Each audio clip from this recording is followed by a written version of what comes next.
म्याग्दीको सदरमुकाम बेनीमा 11औं माघे संक्रान्ति मेला, खाना महोत्सव तथा कृषि मेला बुधबारदेखि सुरु भएको छ।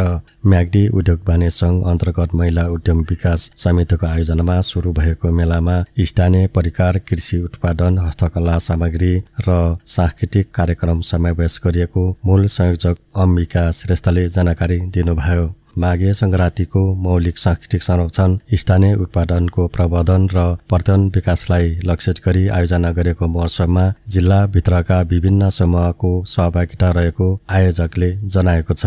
माघ 3 गतेसम्म सञ्चालन हुने महोत्सवमा सर्वसाधारणका लागि निशुल्क अवलोकनको व्यवस्था मिलाइएको छ। म्याग्दीमा बाहुल्य बसोबास रहेको मगर समुदायले माघे संक्रान्ति पर्वलाई विशेष महत्त्वका साथ मनाउने गरिन्छ।